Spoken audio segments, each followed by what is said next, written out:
Car thoughts. Hello. I was driving down a street and I saw a pie shop called Banjo. So you should see my eyes.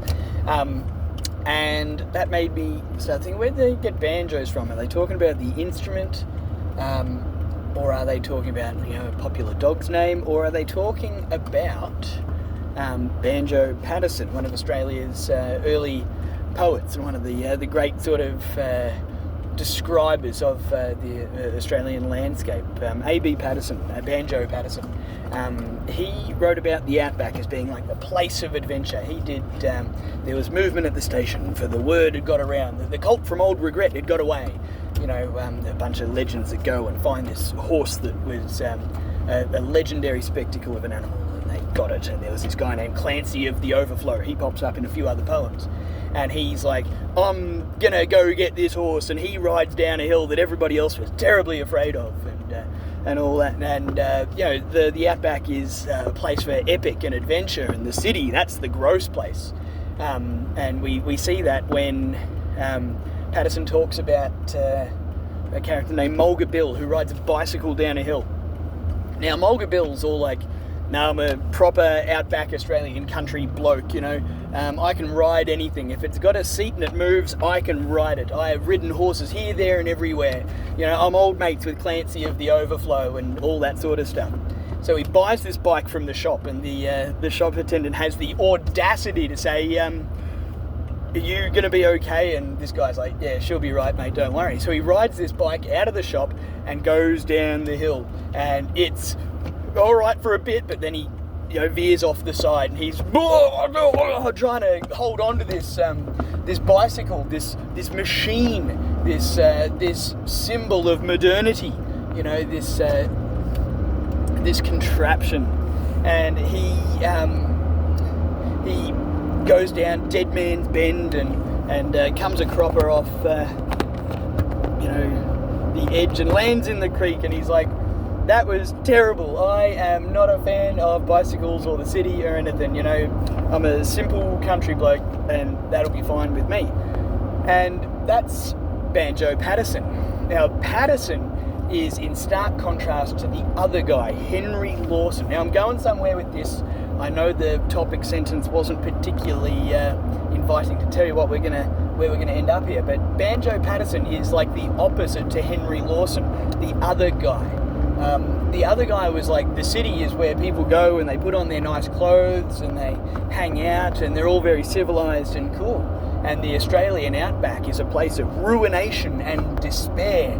Even like, there's the drover's wife, this lady that's on her homestead, and the fella's off on horseback trying to, gather other horses and tame the wild brumbies and doing the stuff that that Patterson talks about.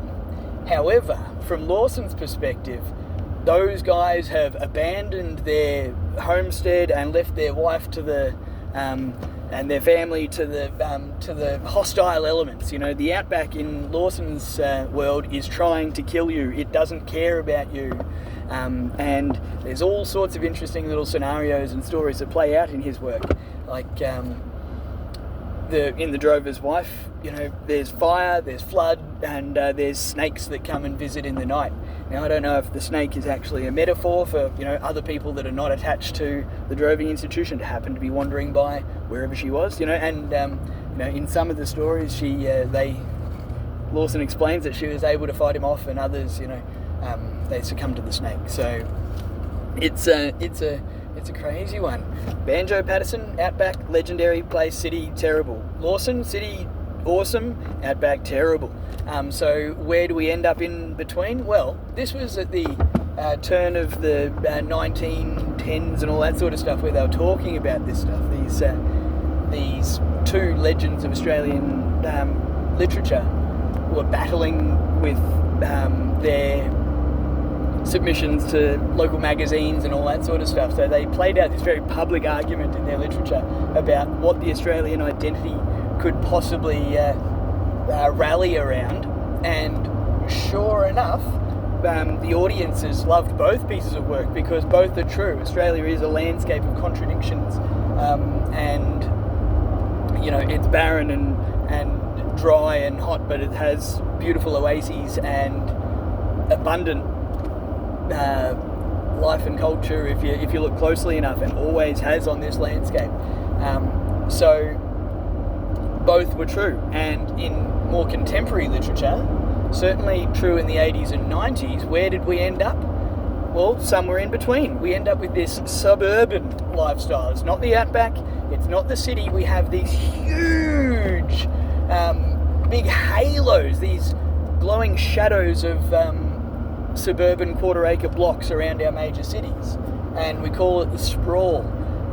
And that's represented in our contemporary text Neighbours, or the other one is Home and Away. They are representations of the Australian suburban landscape, which arguably is a personification of the dialectic conversation, or the dialogue between Patterson and Lawson way back when.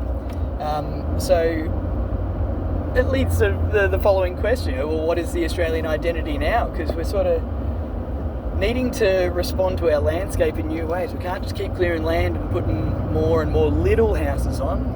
Density and all that sort of stuff needs to change, and that's sustainability. That's a whole nother topic. So yeah, the Australian identity, what's our mode of life? Well, the answer to that question is as elusive as Harold Bishop in the mid-90s.